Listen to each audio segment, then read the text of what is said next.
Biomolecules का total 41 question है। Antiparallel strand of a DNA molecule means that, antiparallel का मतलब ये है कि मतलब कि phosphate group at the start of two DNA strand are in opposite pole. ठीक है, और पहला वाला क्या है कि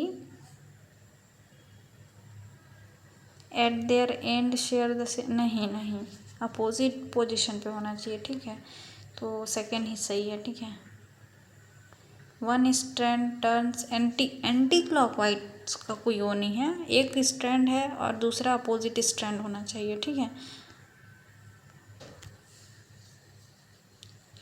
द ओके एक्स है, एक्स क्या है इसमें, पहले एक्स पूछा है। एक्स या तो पीएच होगा या तो टेम्परेचर होगा। ठीक है, पीएच और टेम्परेचर वाला तो सिर्फ एक ही ऑप्शन, पहला ही ऑप्शन है, टेम्परेचर दिया है, बाकी तो सब में अलग अलग चीज़ दिया है, तो पहले ही आंसर हो जाएगा।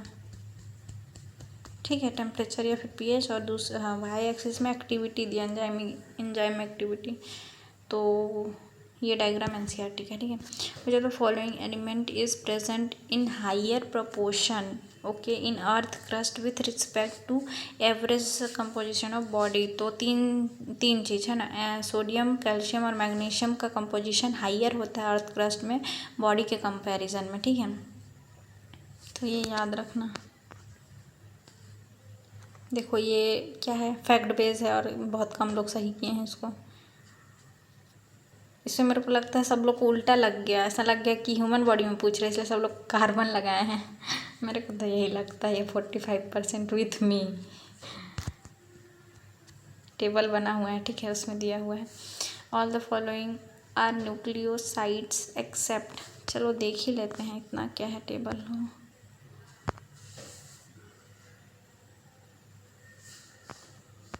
ये रहा, तो देखो सबसे लिटिल बोलेगा अर्थ क्रस्ट में सबसे लिटिल क्या होता है, वेरी लिटिल नाइट्रोजन, ये क्वेश्चन भी आता है। ठीक है, और ह्यूमन बॉडी में सिलिकॉन नेग्लिजिबल होता है, ये पूछता है। और क्या बोलते हैं अर्थ क्रस्ट में किसका ज़्यादा होगा कंपैरिजन टू ह्यूमन बॉडी, तो सोडियम देखो, कैल्शियम देखो और मैग्नीशियम, ये तीनों का ज़्यादा है। ठीक है, और सिलिकॉन भी ज़्यादा है एज़ कम्पेयर टू सिलिकॉन भी, हाँ सिलिकॉन भी लिख लेना चाहिए था। ठीक है, क्योंकि उसमें तो नेग्लिजिबल ही है मान के चलो, तो इसी में तो ज़्यादा है ना। ठीक है, all the following are nucleoside except. Nucleoside, सबको न्यूक्लियोसाइड बोल रहा है, कौन सा एक नहीं है बोल रहा है। तो प्यूरिन में एडेनिन गुआनिन होता है, और न्यूक्लियोसाइड में क्या होता है, प्यूरिन में सिन होता है, सिन लगता है लास्ट में। ठीक है, सिन, और क्या बोलते हैं जो पायरीमिडीन है उसमें डिन लगता है, DINI। तो एडिनिन एडिनोसिन सही लिखा है, सिन लगा है, गुआनोसिन होना चाहिए, ये भी सही लिखा है। CTU साइटिडीन होना चाहिए, सिस्टोसिन लिख दिया है, साइटिडीन होना चाहिए है ना, तो सेकंड गलत है। ठीक है, साइटिडीन होना चाहिए, थाइमिडीन होना चाहिए, यूरिडीन होना चाहिए, तो यूरिडीन तो सही लिखा है, साइटोसिन गलत है। एट ईच स्टेप में each step of its ascent DNA turns बोल रहे हैं, टर्न्स 36 डिग्री। ठीक है, ईच एसेंट में 36 दिए हैं एनसीईआरटी में, ये रहा। ठीक है, the substrate has to go through a much higher energy state और transition state in case of दोनों। ठीक है, ट्रांजिशन स्टेट में तो दोनों जाते हैं। ठीक है, बहुत एक्सोथर्मिक एंड एंडोथर्मिक आएगा, तो थर्ड वाला आंसर आएगा। However, whether it is a exothermic or spontaneous reaction or an endothermic energy requiring reaction, the S has to go through a much higher energy state or transition state. ठीक है, when the cofactor is removed from the enzyme, the catalytic activity lost हो जाता है, reduce की बात नहीं है भाई, डायरेक्ट lost ही हो जाता है। मेरे को लग रहा था रिड्यूस होगा, देखो लिखा हुआ है lost, catalytic activity is lost when the cofactor is remove from the enzyme.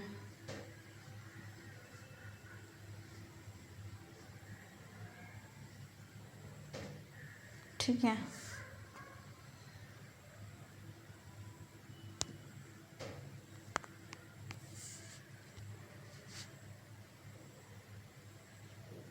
जो बताता है कि कैटालिटिक क्रूशियल है बहुत ज़्यादा, ठीक है, कोफैक्टर बहुत ज़्यादा क्रूशियल है कैटालिटिक एक्टिविटी के लिए। In the average composition of cell, the maximum percentage of total cellular mass after water and protein is constituted by nucleic acid. Okay, मुझे ये पता नहीं था, बिल्कुल नहीं पता था। देख लेते हैं। अच्छा, हाँ समझ गई कहाँ से दिया है ये। वाटर के बाद ओके, वाटर के बाद प्रोटीन दिया है ना, 70 के बाद प्रोटीन के बाद न्यूक्लिक एसिड। Okay, 5 to 7। ठीक है, 3 चीज़ याद हो गया मतलब। उसके बाद लिपिड, यार लिपिड के बाद क्या आएगा? नहीं, उसके बाद कार्बोहाइड्रेट, लिपिड और फिर आयन, उसके बाद कार्बोहाइड्रेट फिर लिपिड आएगा। ओके, क्वेश्चन में 2 चीज़ तो याद करा दिया। एक तो वाटर के बाद प्रोटीन, और उसके बाद क्वेश्चन ही पूछ लिया कि उसके बाद वाला, तो उसके बाद वाला है न्यूक्लिक एसिड, उसके बाद वाला है कार्बोहाइड्रेट, फिर लिपिड, फिर आयन। या फिर हम आयन को तो मान के चलो, याद ही रहेगा, मान के चलो, तो लिपिड सबसे लास्ट में आता है, ऐसे भी याद रख सकते हैं। तो एक ही बचा बीच में, कार्बोहाइड्रेट, ठीक है, ऐसे भी याद रख सकते हैं। करेक्टली आइडेंटिफाई, ये तो ट्राइग्लिसराइड है पहला वाला। Source lecithin, A is lecithin component of cell membrane. B एकदम सही है भाई, मतलब कि सेकेंड ऑप्शन सही है। बी बोलने का मतलब सेकेंड ऑप्शन सही है, lecithin a component of cell membrane, ठीक है। और बी वाला क्या है? बी वाला एडेनिन है, न्यूक्लियोटाइड नहीं है ये तो, नाइट्रोजनस बेस है, form nucleotide of a nucleic acid.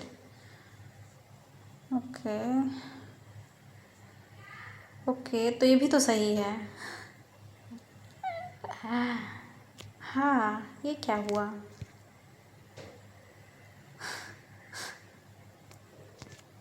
मतलब दूसरा सही नहीं, इसका आंसर 4th है, मतलब 1 और 3 सही है। Lecithin is a component of cell membrane. Lecithin is a component, क्या गलत है? क्या सच में मैं इतनी पागल हूँ? Lecithin is a phospholipid composed of a Colin and inositol. It found in all living cells as a major component of cell membrane. हाँ, क्या गलत है फिर? of cell membrane. B. Adenosine is one of the 2 purine nucleobases used in forming of nucleotide. अबे तो 4 मतलब 1 और 3 सही है ना? मैं नहीं समझ पा रही हूँ इसका आंसर यार, क्या हो रहा है? 2 3 लिखना चाहिए था ना उसको। इतना बेकार कैसे हो रहा है? या मैं कुछ गलती कर रही हूँ यार? एक्सप्लेनेशन भी तो लेसिथिन के बारे में दिया है, और कुछ गड़बड़ है इसमें पक्का। Which of the following pair of nitrogenous bases of nucleic acid is wrongly matched? Okay, pyrimidine में CTU, ठीक है, दूसरा भी ठीक है, CTU आता है क्योंकि प्यूरिन में GA, एडेनिन ग्वानिन, ये भी सही है। प्यूरिन में एडेनिन थायमिन, 4th गलत है क्योंकि CTT आता है पायरिमिडीन में।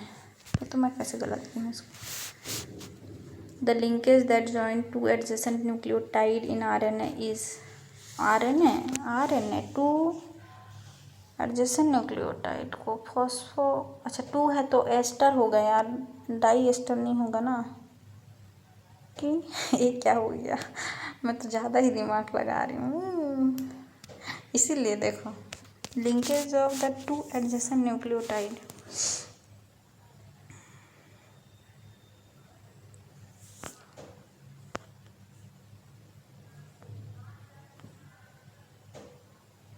To ester bond, 2 other molecule group and atom in a phosphate group and 2 other molecule over 2 ester bond, phosphodiester। ये क्या है? Linkage that join two adjacent, ओहो ओहो ओहो ओहो ओहो, ये क्या हुआ मेरे साथ? 2 एडजेसेंट लिखा है, ठीक है, 2 एडजेसेंट न्यूक्लियोटाइड इन RNA। 2 एडजेसेंट, 2 यार, एक खुद का है, एक अगल का, एक बगल का, तो डाई एस्टर ही तो आएगा। ओहो, ये मैं क्या की। An example of the competitive inhibition of an enzyme is the inhibition of competitive inhibition of enzyme is the inhibition of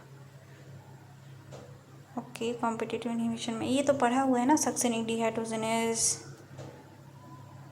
bye malonic acid, succinic dehydrogenase inhibit by malonic acid.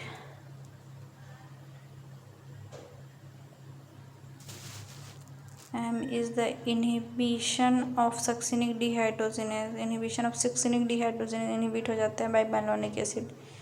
हाँ, ध्यान नहीं था, ओके मेरा ध्यान नहीं था इस question में। क्या यार, सेकंड थर्ड फोर्थ तो कभी ऐसा कुछ पढ़ा नहीं है इसके बारे में, कॉम्पिटिटिव वाले में तो एक ही पढ़ा है। Which one of the following is an incorrect combination? A, अच्छा एडेनिन थायमिन,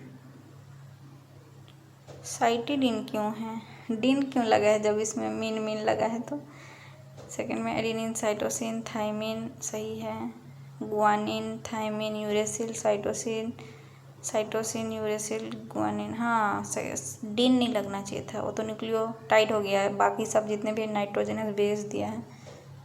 हाँ ओके, मेरा वीक टॉपिक था, मतलब मैं जानबूझ के इसको ज़बरदस्ती का यार। The above diagram represent the nitrogenous base, identify the correct combination. Okay, A is adenine, thymine लग रहा है मेरे, क्यों? ए एडेनिन ही है, ठीक है। बी कहाँ है? B where is B? हाँ अच्छा, बी तो यूरेसिल है, 5 मिथाइल यूरेसिल को थायमिन बोलते हैं क्या? अच्छा, 5वें पे मिथाइल तो दिख नहीं रहा है, इसलिए थायमिन नहीं हो सकता कोई भी स्ट्रक्चर। अरे हाँ, थायमिन तो पायरिमिडीन है, उसमें तो एक ही रिंग होना चाहिए। मैं ए वाले को काहे के लिए थायमिन बोल रही थी? ओहो बुद्धू, इतना दिमाग नहीं लगा सकती, अब लगा ली। ठीक है, तो पहला वाला क्या है? एडेनिन ही है। दूसरा वाला क्या है? यूरेसिल है। अगर 5वें पे मिथाइल लग जाता है यूरेसिल में तो थायमिन होता वो। About enzyme is true. Enzyme do not alter the overall changes in free energy for a reaction. True. True बताना है, true. आंसर है पहला, all correct. Okay, enzyme do not alter the overall changes in free energy for a reaction. Overall कैसे कर देगा? Enzyme are protein whose 3 dimension shape, okay 3 dimensional shape is key to their function. एंजाइम are protein whose 3D shape is key to their function. Okay हाँ ये तो सही है, क्योंकि टर्शरी स्ट्रक्चर प्रोटीन क्या है? 3D structure. हाँ ठीक है, मेरे को अच्छे से याद नहीं आ रहा है लाइन, लेकिन है कुछ ऐसा, सही लग रहा है। थर्ड है enzyme speed up reaction by lowering, हाँ बिल्कुल सही। एक्टिवेशन लोअर को, ये बहुत क्वेश्चन आया है नीट में। Fourth enzyme are highly specific, बहुत सही। An enzyme like any protein has the secondary and tertiary structure, सही। The energy input needed to start a chemical reaction is called activation energy, सही। Activation energy is a difference in average energy content of S from its transition state. Activation energy reactant से लेके transition state तक को बोलते हैं। S का मतलब substrate हो गया, वही reactant from that of its transition, बिल्कुल सही है। Help to change reactant into unstable transition state before they can be converted into product, बिल्कुल सही। The minimum energy required from outside to overcome the energy barrier of reactant और to start a reaction, okay, ये minimum energy है। किसी भी reaction को require from outside to overcome the energy barrier of reactant और to start a reaction, okay. Which of the following are the component of nucleotide? Nucleotide, tide किसको बोलते हैं? तीनों होना चाहिए। हेट्रोसाइक्लिक, ठीक है, हेट्रोसाइक्लिक ही होता है, नाइट्रोजन बीच बीच में कार्बन के बीच में रहता है। Nitrogenous basis, okay. Monosaccharide, sugar, ठीक है। फॉस्फोरिक एसिड, बिल्कुल सही है। मैं क्या लगाई थी? थर्ड। डाइसैकेराइड क्यों? मोनोसैकेराइड, शुगर, मोनोसैकेराइड, डाई नहीं, डाई में तो सुक्रोज वगैरह आ जाता है ना। ओहो, ये क्या किया मैंने। How many type of nitrogenous bases are present in nucleic acid? A, C, T, adenine, guanine, cytosine, thymine, uracil. 4, 5, अच्छा 2, 3, 5 ही तो होता है। 2 प्यूरिन 3 पैरिमिडिन। कुछ भी यार, मैं इतना गलत कैसे हो सकती हूँ। In protein amino acid are linked by a type of amino acid. Amino acid में क्या होता है? एमिनो एसिड में तो प्रोटीन है ना, तो पेप्टाइड बॉन्ड होता है। पेप्टाइड मतलब एमाइड भी हो सकता है, क्योंकि एक साइड एमिनो एसिड में NH2 होता है, एक साइड COH होता है, तो उसको बोलते हैं एमाइड, ठीक है। The DNA exist as double helix which run antiparallel. ओहो, इतना गलत। Which of the following is not the function of protein? Act as hormone. Protein क्या हार्मोन हो सकता है? प्रोटीन क्या एंजाइम हो सकता है? दोनों हो सकते हैं। Act as a genetic material, not a function of protein.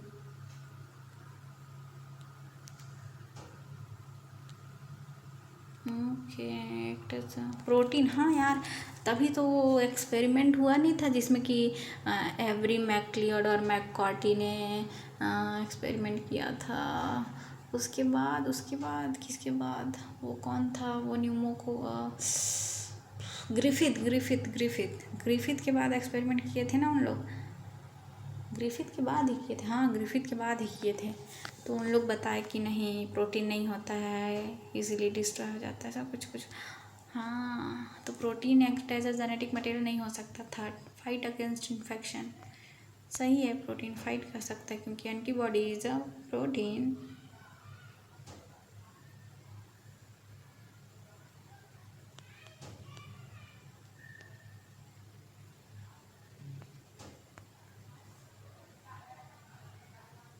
Nucleic acid serve as a genetic material, मतलब कि यहाँ पे प्रोटीन की जगह न्यूक्लिक एसिड आना चाहिए, है ना। ये quaternary structure of protein are formed by, tertiary structure of protein से बनेगा क्वाटर्नरी, है ना। फाइंड द करेक्ट, मैं क्या लगाई थी? प्राइमरी से, हाँ सही बात है। कोई कंफ्यूज हो सकता है क्योंकि प्राइमरी से सेकेंडरी बनता है, प्राइमरी से टर्शरी नहीं बनता, सेकेंडरी से टर्शरी बनता है शायद, तो इसीलिए क्वाटर्नरी बनना है तो टर्शरी से बनेगा, और क्या, ऐसे ही लिखा है यार NCERT में भी।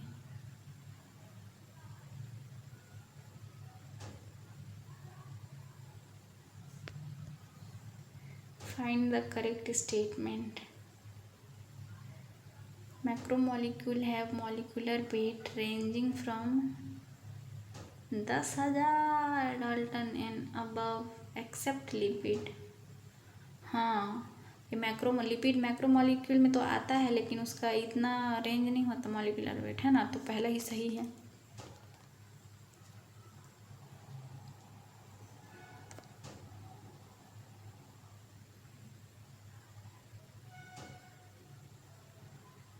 उसमें 10,000 है, इसमें सिर्फ 1,000 है ना, सेकेंड वाला, इसलिए गलत हो गया सेकेंड वाला। मैं लगता है जल्दी में और थर्ड लिखा है एसिड अंडर सॉल्यूबल फ्रैक्शन। नहीं भाई, सॉल्यूबल में नहीं आता है।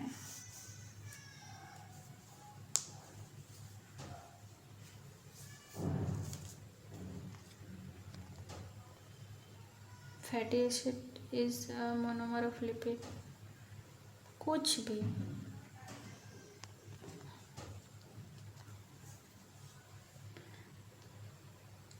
How many group of the methane can be substituted to form an amino acid glycine? एक, दो कैसे?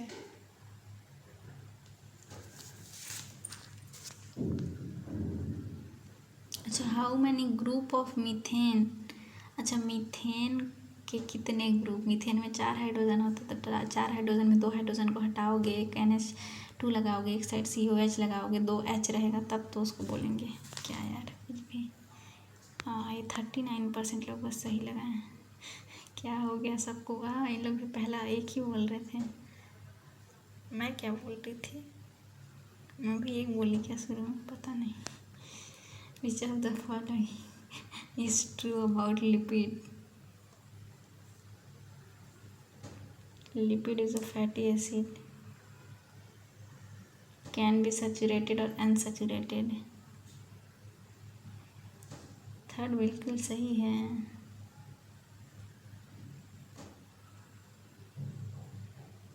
Fatty acid can be saturated और अनसैचुरेटेड।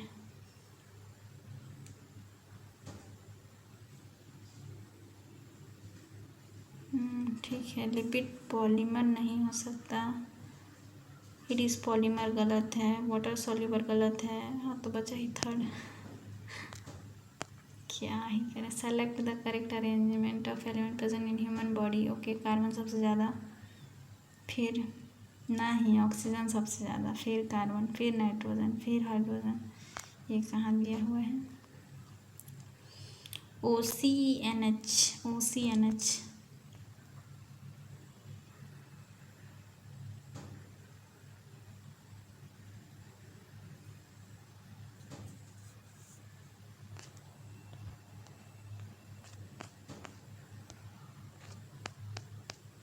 यहाँ तो नहीं है।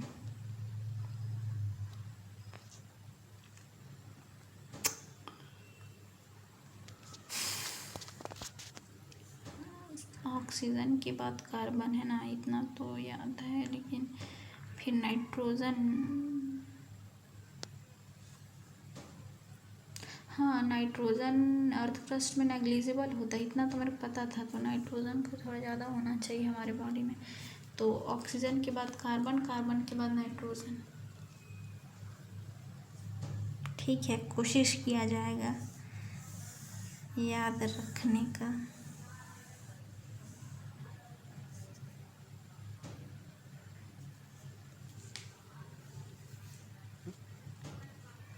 When a chemical analysis of living tissue was done using trichloroacetic acid, the inorganic compound were found to be present in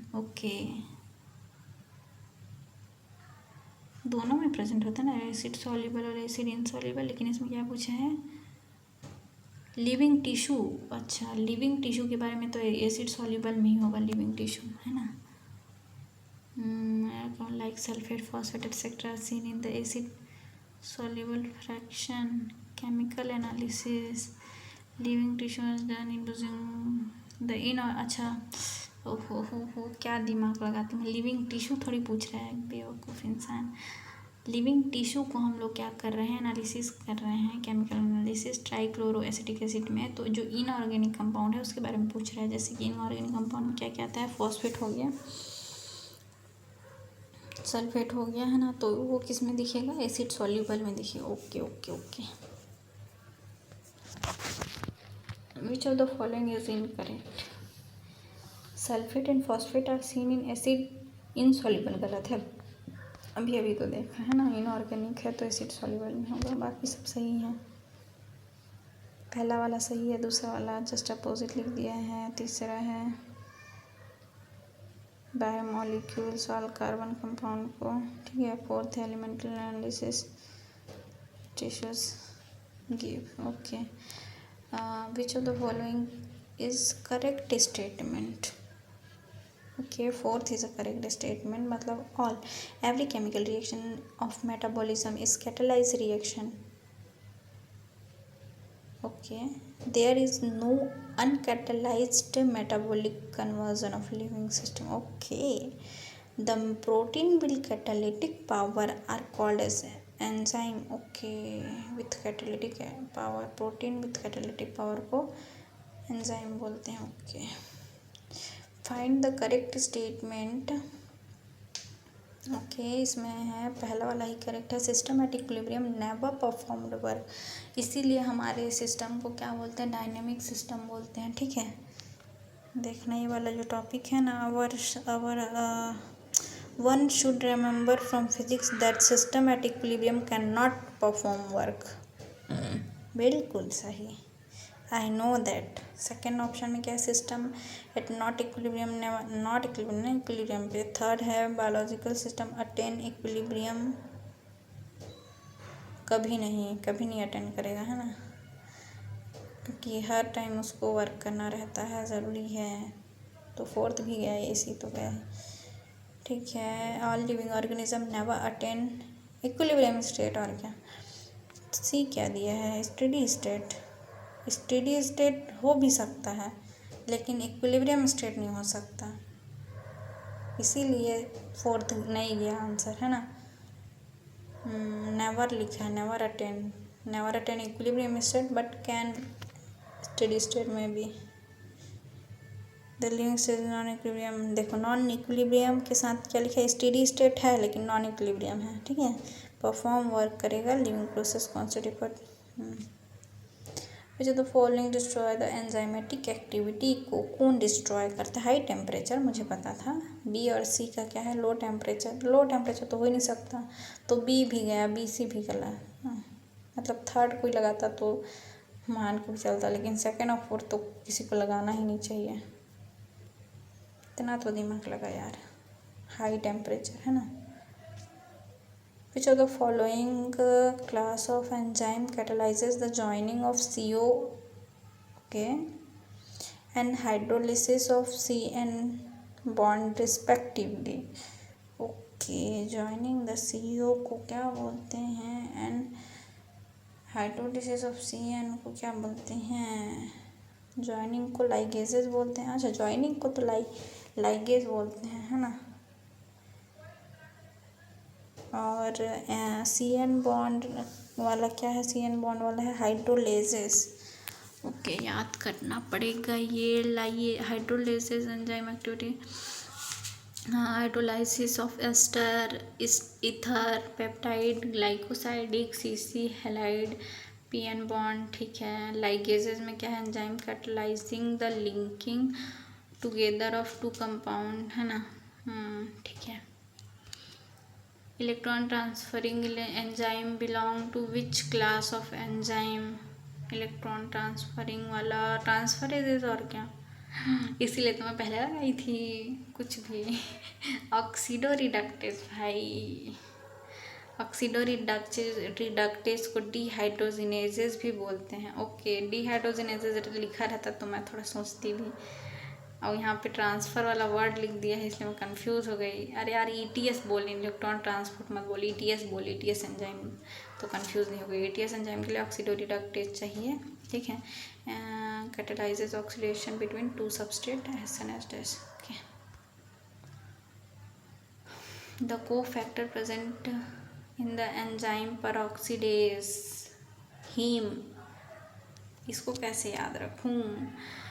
Peroxidase and catalases which catalyze the breakdown of hydrogen peroxide to water and oxygen. Heme is the prosthetic group and it is a part of the active site of the enzyme. Okay. ठीक है, याद रखूँगी. किसके लिए? Peroxidase और catalase, ये दोनों enzyme हैं.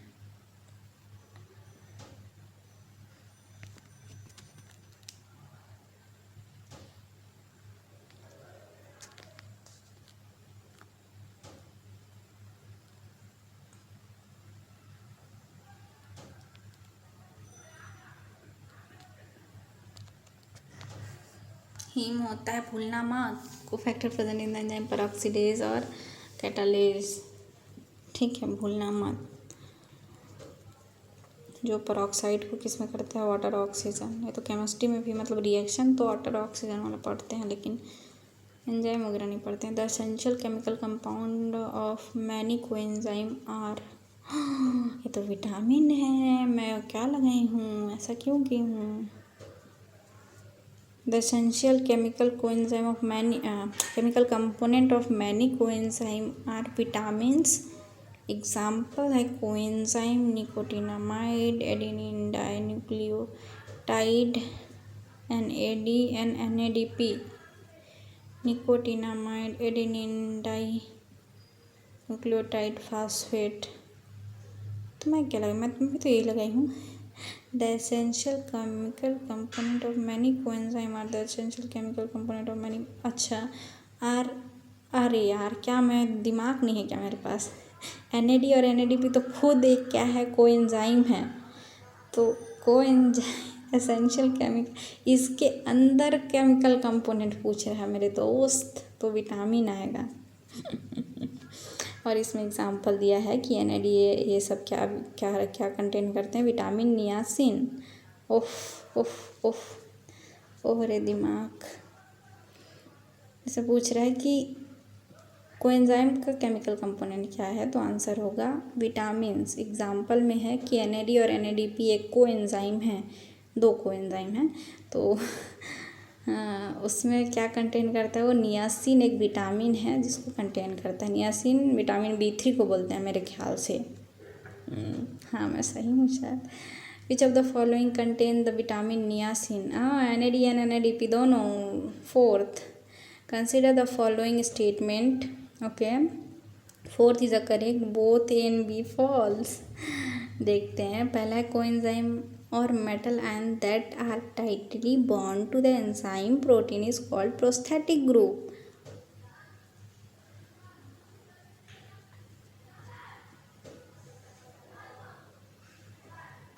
एंजाइम की जगह कोएंजाइम लिखना चाहिए था क्या इसका। कोएंजाइम और metal ion that bind to the apo enzyme लिखना चाहिए था यहाँ पे, है ना शायद। अब देखते हैं, सेकेंड है complete catalytic active enzyme with its bound complete catalytic active enzyme with its bound prosthetic group is called apo enzyme.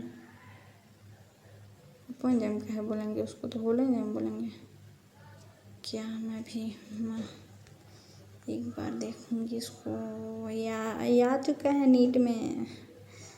क्या है, coenzyme are also organic compound, ठीक है, but their association with apo enzyme is only transient. अच्छा, usually occurring during the course of catalysis. अच्छा, the essential chemical component of many, क्या है यार। Question is consider the following statements. तो यहाँ पे दो स्टेटमेंट्स दे रखी है, हमें बताना है कि कौन सी सही है और कौन सी गलत है। तो पहला है coenzymes are metal ions that is tightly bond to enzyme protein is called prosthetic group. तो ये गलत है क्योंकि एनसीईआरटी में ये गिवन है कि प्रोस्थेटिक ग्रुप जो है वो ऑर्गेनिक कंपाउंड्स होते हैं और ये दूसरे कोफैक्टर्स से डिफरेंट होते हैं क्योंकि ये ओपो एंजाइम्स से बहुत टाइटली बॉन्ड होते हैं। ठीक है, कोएंजाइम्स और मेटल आयंस जो है वो लूजली बॉन्ड होते हैं, बट प्रोस्थेटिक ग्रुप जो है वो टाइटली बॉन्ड होता है। तो यानी कि ये स्टेटमेंट बिल्कुल गलत है। बी है a complete catalytic active enzyme with its bound prosthetic group is called Oppo enzyme. तो ये बिल्कुल गलत है क्योंकि ओपो एंजाइम जो है वो इनएक्टिव एंजाइम होता है जो मतलब। Question is consider the following statements. So two statements are given and we have to choose whether they are true or false. So first statement is coenzymes or metal ions that is tightly bound to enzyme protein is called prosthetic group. So this statement is not correct as it is also given in the NCERT as cofactors are three kinds: prosthetic groups, coenzymes and metal ions, and these prosthetic groups are organic compounds and they are different from other cofactors as in they are tightly bound to the OPO enzyme. So first statement is wrong. Second statement is a complete catalytic active enzyme with its bound prosthetic group is called OPO enzyme. So this is also not true as A complete catalytic active enzyme with this bound prosthetic group is called haloenzyme, and opoenzymes are the inactive enzymes which are not bonded to the prosthetic group. अच्छा, मतलब कि जो tightly वाला है वो सिर्फ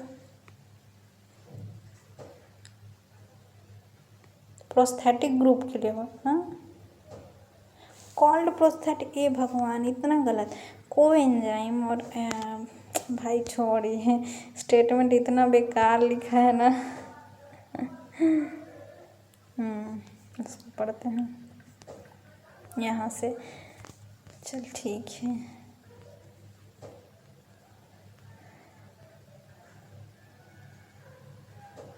non protein constituent को क्या बोलते हैं? कोफैक्टर। और प्रोटीन वाले पार्ट को एपो एंजाइम बोलते हैं, है ना। To make the enzyme catalytic activity, cofactor होते हैं जो कि कितने टाइप के होते हैं? प्रोस्थेटिक ग्रुप है, कोएंजाइम है, मेटालाइन है।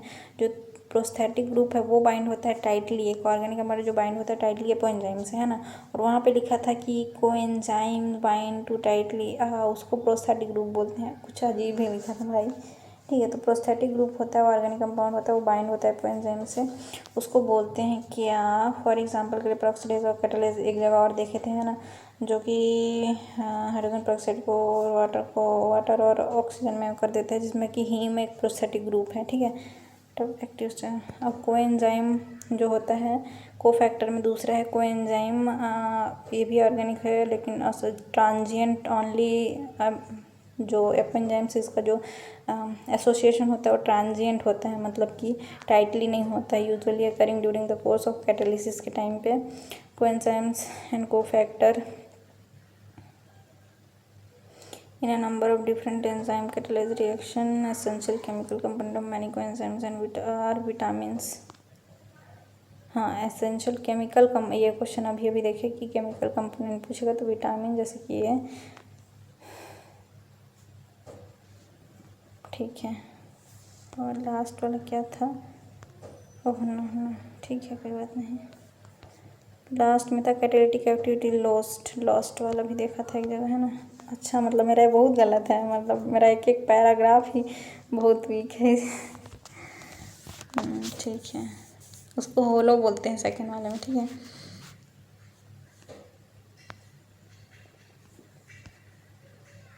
ये क्या हुआ? Nucleic acid exhibit first secondary structure. Nucleic acid exhibit wide variety of secondary structure, ठीक है। All of the following element are correct about enzyme but one is wrong. कौन रॉन्ग है इसमें? There are some carbohydrate which behave like enzyme, incorrect है ये। There are some carbohydrate which behave like enzyme and are called ribozyme. Carbohydrate नहीं, some protein लिखना चाहिए था इसको। Almost all enzyme are protein. There is some nucleic acid behave like enzyme. These are called ribozyme। अच्छा, nucleic acid लिखना चाहिए था यार, मैं भी प्रोटीन बोल रही हूँ। Protein are different from nucleic acid, you know ना। Protein are not nucleic acid, या of course I know. However, enzyme isolated from organism who normally live under extremely high temperature। ये डैश डैश डैश डैश, ठीक है। मतलब कि इसमें incorrect सिर्फ second वाला है ना, क्योंकि कार्बोहाइड्रेट नहीं, यहाँ पे न्यूक्लिक एसिड होना चाहिए। और मैं गधी गंवार जैसे क्या बोल रही थी, प्रोटीन बोल रही थी। ओहो, क्या होगा मेरा? प्रोटीन अलग है भाई, न्यूक्लिक एसिड नहीं है प्रोटीन, गलती से भी नहीं। पहला वाला तो सही है, सेकंड गलत है, थर्ड सही है। Catalytic power up to 80 to 90 degree Celsius, thermophilic वाले दिया हुआ था आंसर, ठीक है। Ribozyme was discover Altman et al, ये वाला तो मेरे को पता नहीं था लेकिन दिया है तो ठीक है, सही ही है। जो the following factor does not affect enzyme activity, okay. Temperature, pH करता है, enzyme concentration, product concentration, substrate activation not affect, मेरे को कैसे पता रहेगा? सी ओनली। एंजाइम का कंसंट्रेशन, ओके। एंजाइम की एक्टिविटी पे एंजाइम कंसंट्रेशन का कोई मतलब नहीं है।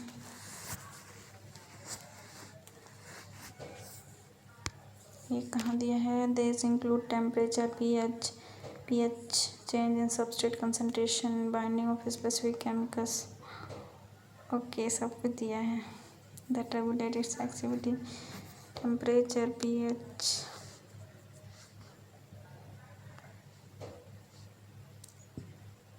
Product concentration, substrate concentration and activation energy. ठीक है। एंजाइम एक्टिविटी को एंजाइम का कंसंट्रेशन अफेक्ट नहीं करता है। ठीक है, ये हो गया 41 क्वेश्चन ऑफ बायोमोलिक्यूल्स।